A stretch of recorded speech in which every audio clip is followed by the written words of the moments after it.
today on Divorce Court. I love my husband, but at the same time, it's like we have so much stuff in our marriage that is pushing me out of the marriage. He drinks a lot. When she calls me a drunk, for one, that gets me mad because my attitude is like that. It don't matter what she say or what anybody say, I got a quick temper and she know I do. If Alonzo don't change, it has to go to co-parenting. I can't keep putting stress on me and my kids to try to make the marriage work. Divorce Court is now in session. Good day, ladies and gentlemen. I'm here with Iesha Coleman and Alonzo Coleman. Mr. and Mrs. Coleman have been married for 1 year. You've been together for 3. You have 1 child together. And Mr. Coleman, no wonder you're seated. You've got 6 other children by 6 other women. So I know you're tired. Ms. Coleman, you have had enough. You are done, toasted, and through. Why don't you tell me what's bothering you so much about this marriage that you seek to end it? I would have to say what's bothering me about this marriage is his drinking. He drinks from 5 a.m. till whenever. He'll constantly run back and forth to the convenience stores and buy alcohol like it's no tomorrow. And Does he work? no, ma'am. He just drinks. He just drinks. What does he drink? He drinks beer. Beer. Now, Mr. Coleman, are you drinking beer from 5 o'clock in the morning till the wee hours of the night? Yeah. I love your honesty. We didn't have to fight for that or anything. He just came right out there with it. Are you concerned at all about the quantity of alcohol you drink? No, because I've been drinking for so long, I don't even worry about it no more. You don't? Do you want to stop drinking? I mean, I know drinking go take its toll on me, and I know that. And I know drinking gonna have something to do with my marriage ending, but, you know, I'm like, it is what it is. It's worth it to you. No. Is he a happy drunk? Is he a sleepy drunk? He's a funny drunk? He's a mean miserable drunk. Huh? He's a miserable He's drunk. miserable. Can you give me some stories about the type of behavior he engages in when he is inebriated? I have a newborn. He's only 4 months. With him? Yes.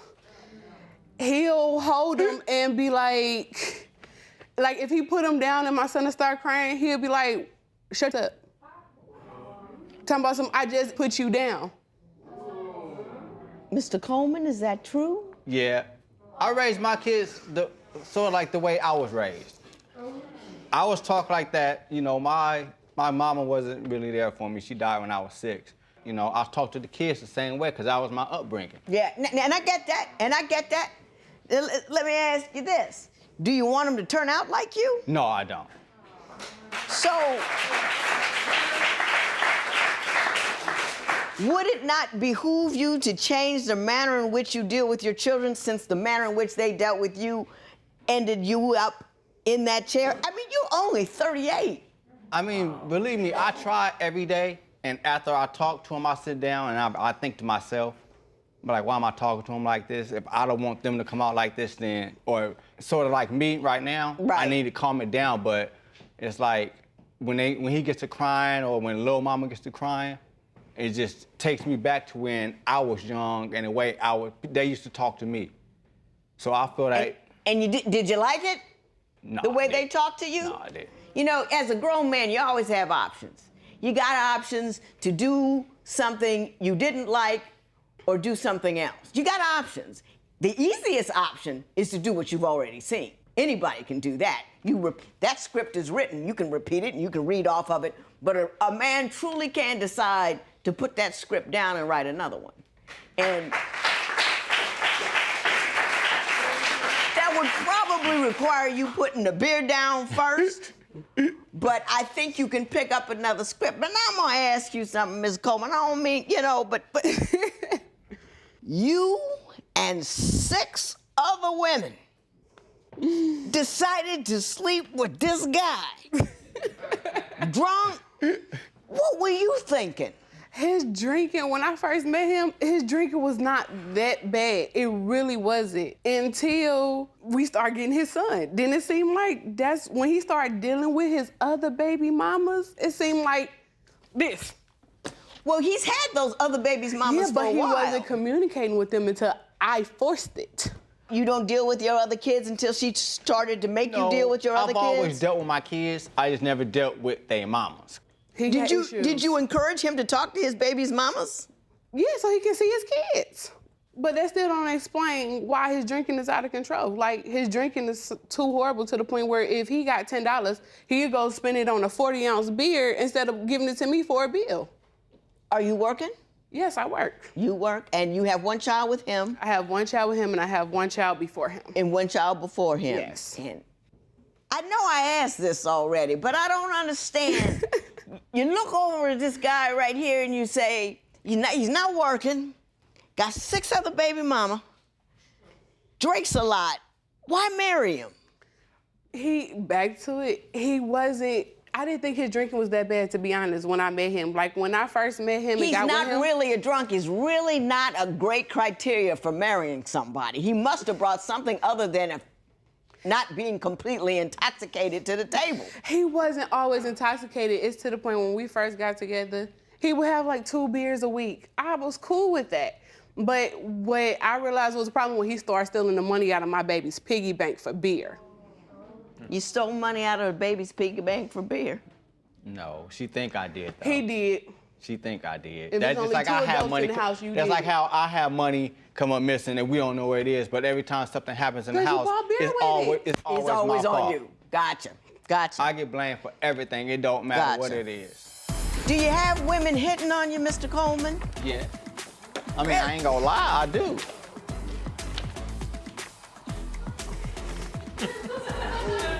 I would show it to you, Joe, but I know you don't roll like that. So we're just gonna leave that alone.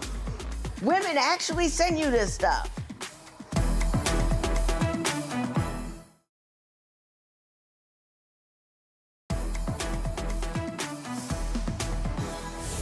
Ms. Coleman, we've been talking about you for a while. Let me give you an opportunity to say something.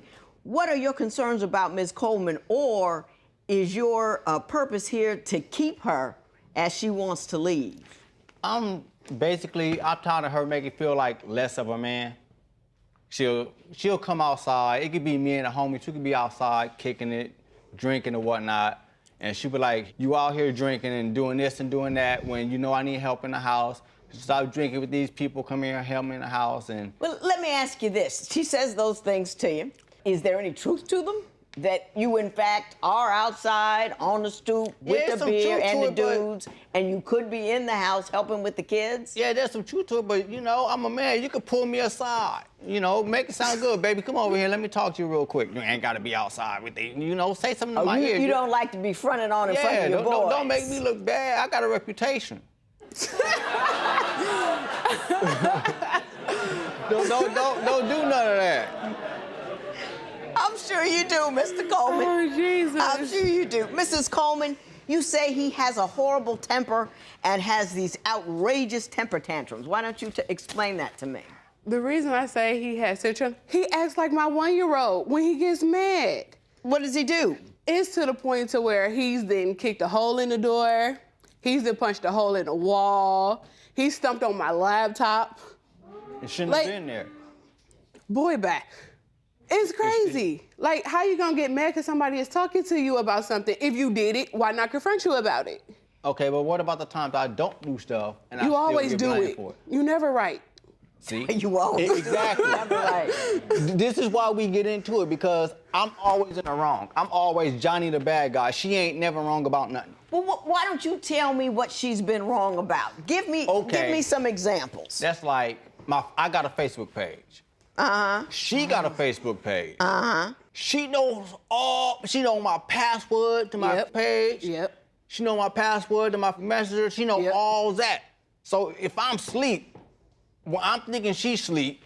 She on my page, reading messages that other females send me. I can't even like a female page without her. Oh, yeah, I see you like this female because she got a nice round thing back there, so you liking her. Oh, she pretty, so you liking her. just read my Facebook messages and all that. I don't know none of that stuff about her. Ms. Coleman, are you worried that some other woman's gonna run off with him? It's not the point. It's not the point of worrying that somebody's gonna run off with him. I don't mind him talking to other females. It's That's just a the lie. point of the pictures and the conversation, like the picture I have here, of what he gets. Let me see. Do you have women hitting on you, Mr. Coleman? Yeah. I mean, I ain't gonna lie, I do.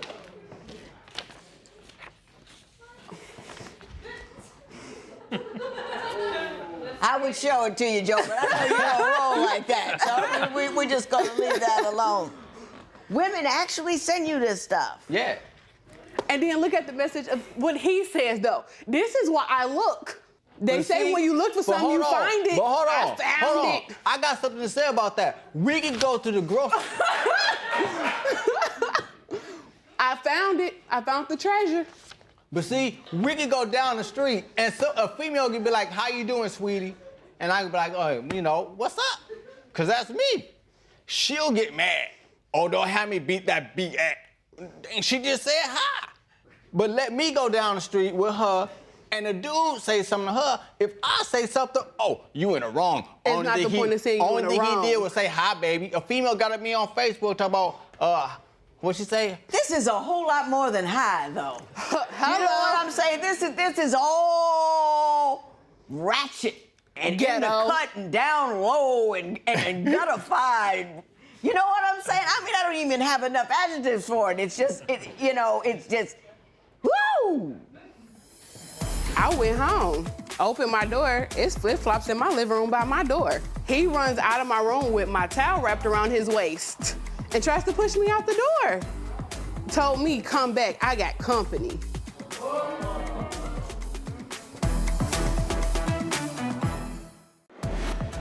Do you think Alonzo is capable of becoming a good husband to Iesha? Tell us what you think at facebook.com/divorce court. Divorce Court will be right back.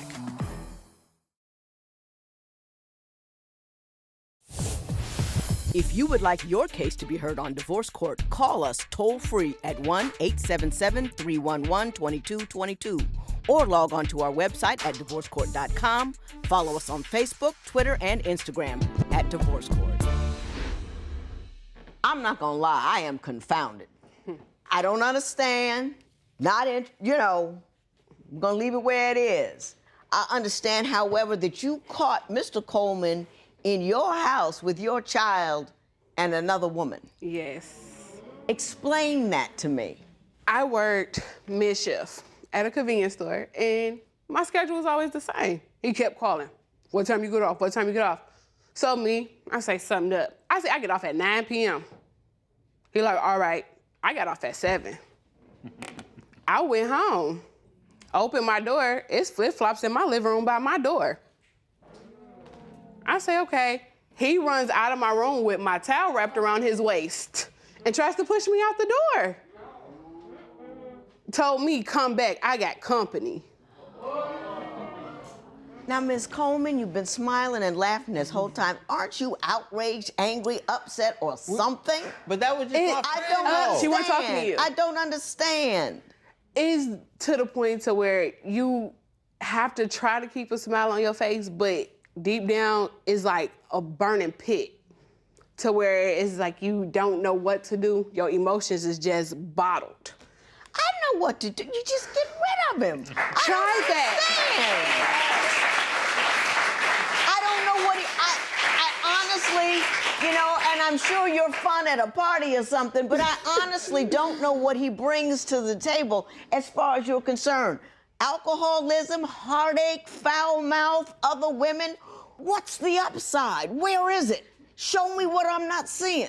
I love him. He a good father, but then it's like... He steals money out of the piggy bank and he yells at the 1-year-old. How is he a good father? He take care of, he do, because by me working, he do stay home with her. Because if it That's comes a down high to price for a babysitter, a drunk babysitter at that. Yeah. Mr. Coleman, how come you can show no more respect for the mother of your children than you seem to be able to do? She's paying your rent. She's keeping a roof over your head. Your beer money, all of that. And you can't even respect her enough not to have sex with another woman in her house? When I try to show her respect, she cop an attitude.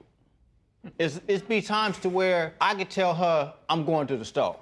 I might take a little bit too long to go to the store, and she'll text me back, oh, you must be with another female, or stay in that female face, and this, that, and that, and the other. But did you not demand that kind of a response from her because of your constant failure to be faithful to her? No, I didn't. For the fact is, when she go to the store, she could go to the store, she might be like, okay, I'm finna just run to the store and I'll be right back. It will take her about 30, 40 minutes or sometimes an hour to come back from the store. And I was like, what's taking you so long? Well, me and this person was at the store and the lines was long. First of all, she already knows how I feel about her taking too long when she go to the store. For the fact is, when I was 6, my mama, she left and told me I'll be right back. My mama still ain't came back in my life. She got killed when I was 6 by the Grim Reaper. Well, whatever he's called, he was in the newspaper last week, the Grim Sleeper. So when she be gone, that comes back to my mind. But I have a cell phone, call it. It don't matter. I call or text. She might not even pick up the phone when I call. She might not respond in the time when she texts. So when I get at her and she don't get back in a reasonable time, that's the first thing that comes to my mind. Is something out there happening to her? And where we live at and where she work at, there was a rapist down the street from right where she work at. I don't know if he got a hold of her or not.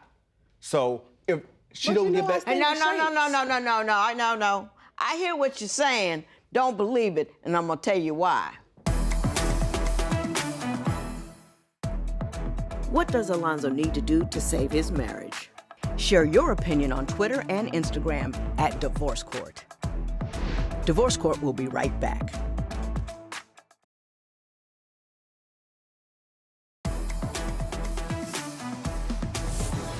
Mr. Coleman, I have a great deal of compassion for the pain that you went through when you were 6. I can't imagine going through that. I can't imagine the fear. I can't imagine the feeling of abandonment. I can't imagine any of that. What occurred there and the way you treat this woman are so unrelated, it's remarkable. If you were really concerned or worried or loved her, none of the things that you engage in on a daily basis, all of that wouldn't happen. You're a grown man. You make a decision about what you're going to say, what you're going to do, what you're going to put in your mouth, who you're going to run around with, and all the manners in which you're going to behave. And you can't just be any old kind of ignorant somebody and then say, well, it's not my fault, because you're a grown man and it is your fault.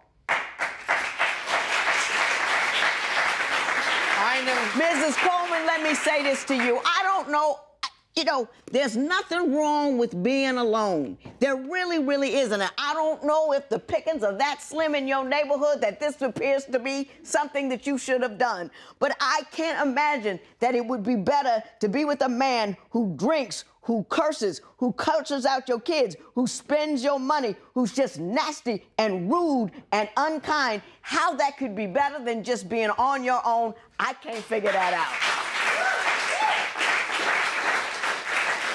So, to the extent he treats you badly, that's on you. I tried question after question after question to figure out what he brought to the table. And I talked to a lot of women who keep saying, he's horrible, he's miserable, he does all these horrible things, yet and still I want him. If you can't be rational, I can't help you. This matter is adjourned.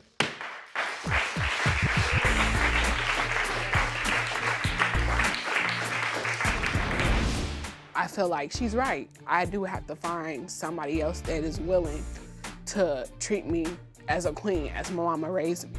I feel like that's the best option, is to separate and be on my own for a minute and worry about me and my kids. I'm crying because it's bad that someone I don't know had to take the blindfold off for me, something that my mom couldn't do.